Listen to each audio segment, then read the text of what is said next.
Diving helmets are worn mainly by professional divers engaged in surface-supplied diving, though many models can be adapted for use with scuba equipment. The helmet seals the whole of the diver's head from the water, allows the diver to see clearly underwater, provides the diver with breathing gas, protects the diver's head when doing heavier dangerous work, and usually provides voice communications with the surface. If a helmeted diver becomes unconscious but is still breathing, the helmet will remain in place and continue to deliver breathing gas until the diver can be rescued. In contrast, the scuba regulator typically used by recreational divers must be held in the mouth, otherwise it can fall out of an unconscious diver's mouth and result in drowning. Before the invention of the demand regulator, all diving helmets used a free-flow design. Gas was delivered at a constant rate regardless of the diver's breathing, and flowed out through an exhaust valve. Most modern helmets incorporated demand valves, so the helmet only delivers breathing gas when the diver inhales.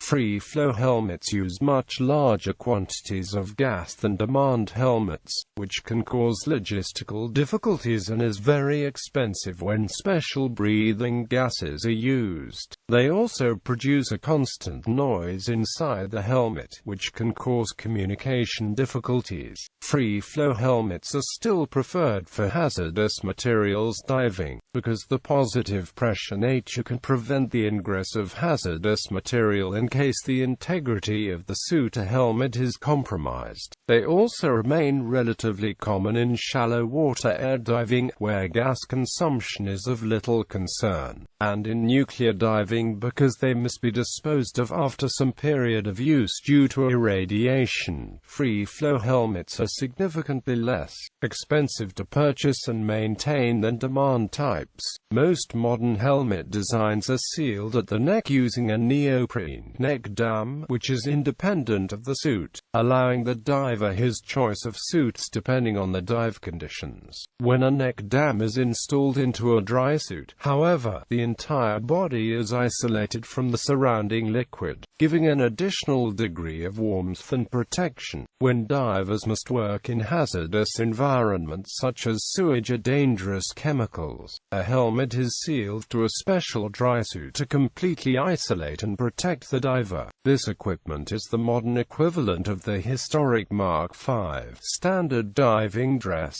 History. Dean Brothers. The first successful diving helmets were produced by the brothers Charles and John Dean in the 1820s. Inspired by a fire accident he witnessed in a stable in England, he designed and patented a smoke helmet to be used by firemen in smoke-filled areas in 1823.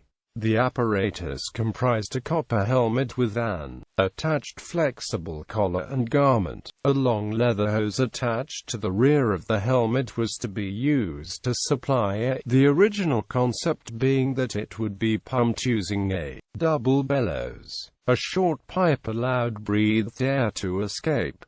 The garment was made of leather or airtight cloth, secured by straps. The brothers lacked money to build the equipment themselves, so they sold the patent to their employer, Edward Barnard. In 1827, the first smoke helmets were built by German-born British engineer Augustus Sieber. In 1828, the brothers decided to find another application for their device and converted it into a diving helmet.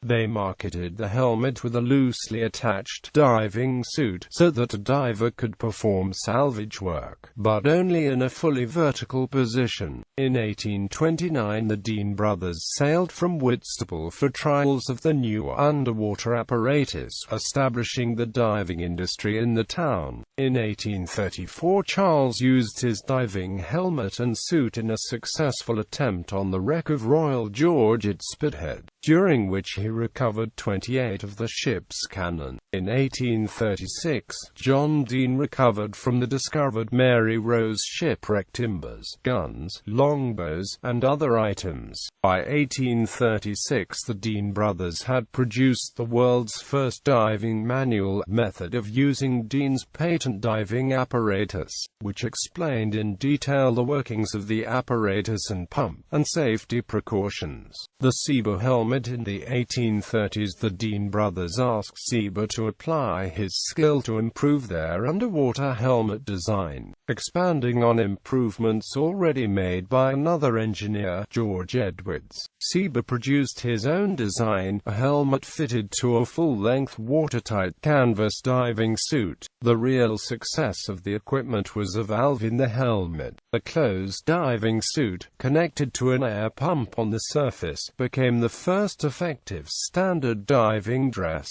and the prototype of hard hat rigs still in use today. Sieber introduced various modifications on his diving dress design to accommodate the requirements of the salvage team on the wreck of the HMS Royal George, including making the helmet be detachable from the corset. His improved design gave rise to the typical standard diving dress, which revolutionized underwater civil engineering, underwater salvage, commercial diving and naval diving. Commercial diver and inventor Joe Savoy is credited with inventing the neck dam in the 1960s, which made possible a new era of lightweight helmets, including the Kirby Morgan Superlight series. Savoy chose not to patent his invention because of his desire to improve diver safety. Types: standard diving helmet. Historically, deep-sea diving helmets ranged from the no-bolt to 2-bolt to 4-bolt helmets, helmets with 6, 8, or 12 bolts, and 2, 3, 12, 4, and 12 6-bolt helmets.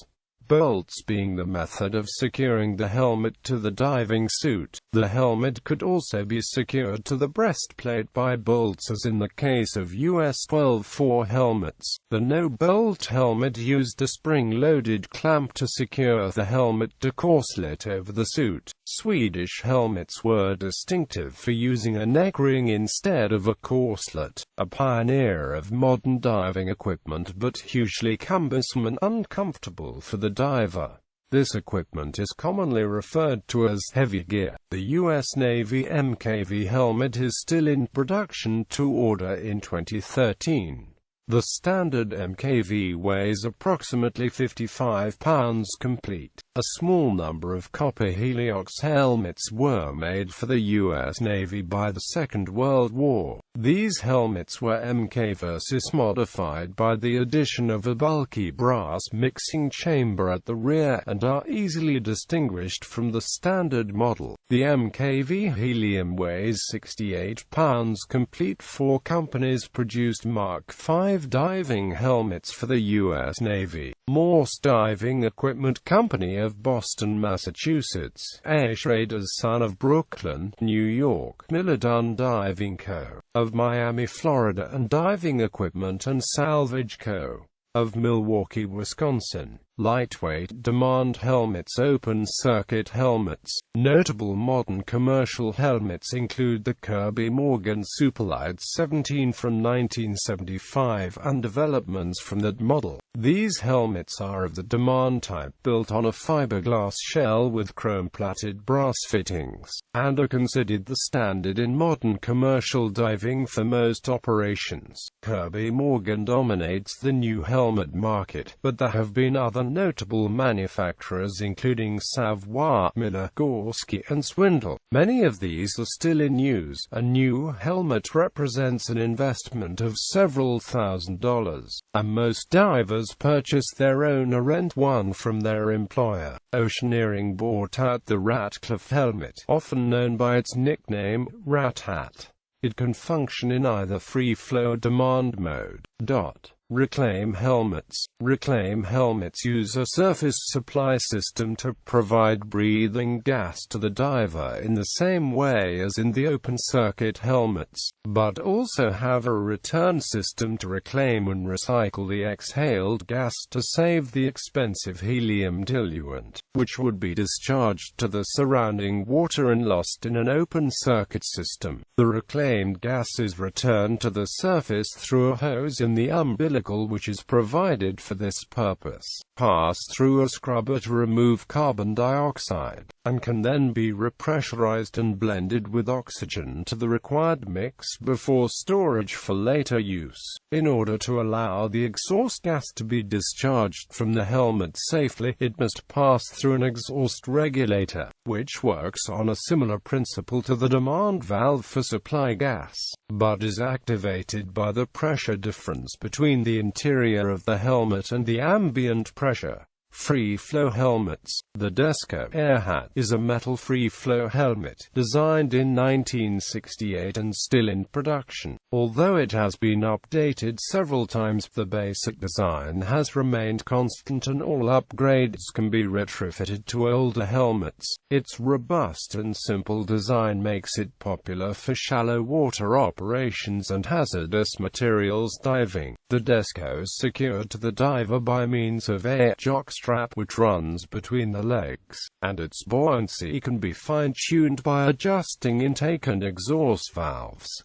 Lightweight transparent dome-type helmets have also been used. For example, the Sea-Trek surface-supplied system, developed in 1998 by Subsea Systems, is used for recreational diving. Also, the Llama, developed by Yves Lamasson in the 1970s, has been used in television to let viewers see the face and hear the voice of the presenter speaking underwater. Modern, an alternative to the diving helmet that allows communication with the surface is the full-face diving mask. These cover the diver's face and are held onto his head by adjustable straps. Diving helmet sometimes means a hard safety helmet like a workman's helmet that covers the top and back of the head, but is not sealed. These may be worn with a full-face mask to provide impact protection. During the First World War, the British Army used a few diving helmets out of water as emergency protection from mustard gas.